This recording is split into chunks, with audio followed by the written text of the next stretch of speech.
Mahilig tayo mga Pinoy kumain, mapa-fast food, restaurant, karinderya, o kaya yung mga mismo madadaanan natin sa tabi-tabi lang, hindi tayo mapapaurong. Patok rin sa ating panlasa ang mga pagkain ng mga banyaga, Chinese, Spanish, at American cuisines. Kaya naman marami pa rin sa mga restaurants nila na mula noon at mapahanggang ngayon ay matatagpuan pa rin dito sa ating bansa. Samahan nyo kami sa paglalakbay at paghahanap ng mga oldest restaurants dito sa Maynila. Maraming beses na kitang nilayasan, iniwanan at ibang pinuntahan. Parang babaeng ang hirap talagang malimutan.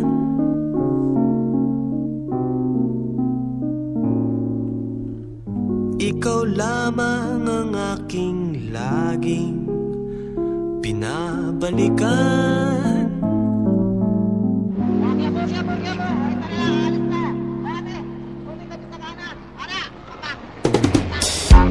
Manila, I keep coming back to Manila. Simply ain't no place like Manila.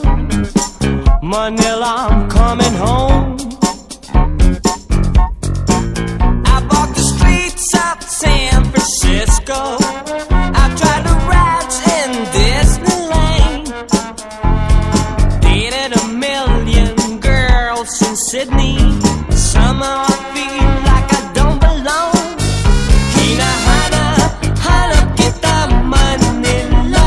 Ang ingay mong kay sarap sa tenga. Mga jeepney mong nagliliparan.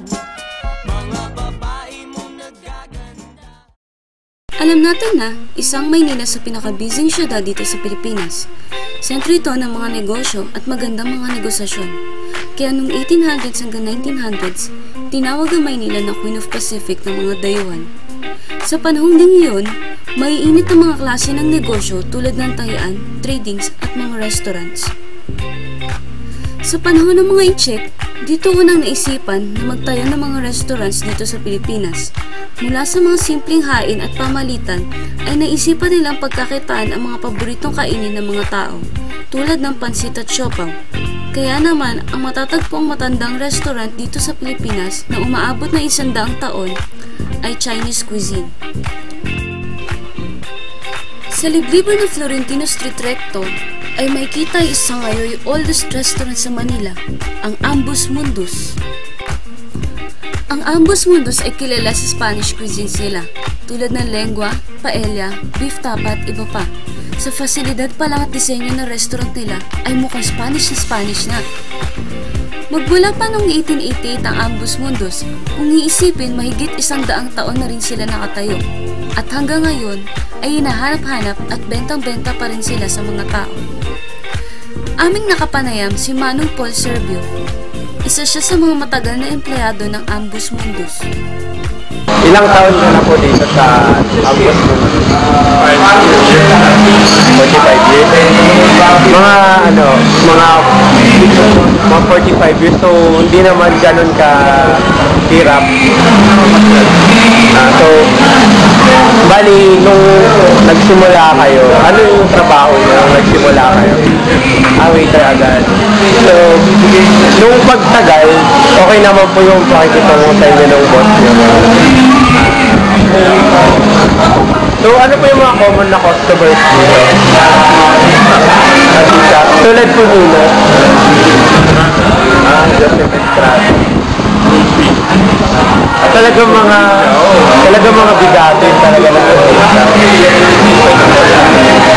May katapat na restaurant ang Ambos Mundus, ang Wasun. Isa din sa mabibilang na oldest restaurant dito sa Maynila. Mga 50 taon na silang nakatayo at ang specialty naman nila ay Chinese cuisine. So, yung Wasun, saka ito, magmanugang yung kabila sa Wasun. Chinese. So, mga pansit-kat. Try natin mga specialty dishes ng Wasun.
Sa lugar ng E. Rodriguez Avenue, Pasig City, may kita ang Pansiteria San Jacinto, ang pangalawa sa pinakamatandang restaurant dito sa bansa na itinayo noong 1894. It opened on the road, which is now Tipinpin, pero before it was called San Jacinto, yung name ng road. So that's the original Pansiteria San Jacinto opened in 1894 in Binondo, Manila. It got its name from it opened on the road, which is now Tipinpin, pero before it was called San Jacinto, yung name ng road. So that's why it got its name, Pansiteria San Jacinto. So that was their first branch. It was opened by the Leong family. They were I think there were 3 brothers who started the restaurant.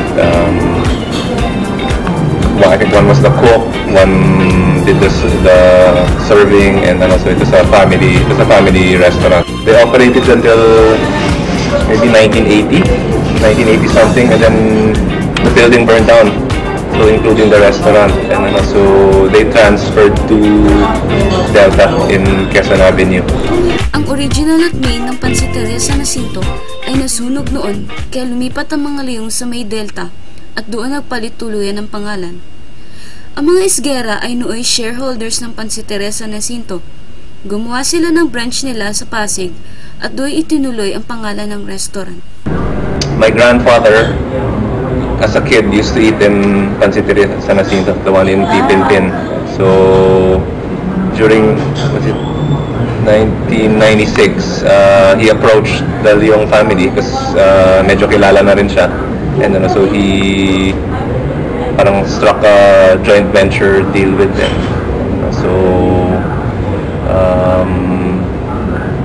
we got some of their cooks, the recipes, and then in exchange, we gave them a royalty, a cut from the sales, and so this one has been operational for mga 15 years already.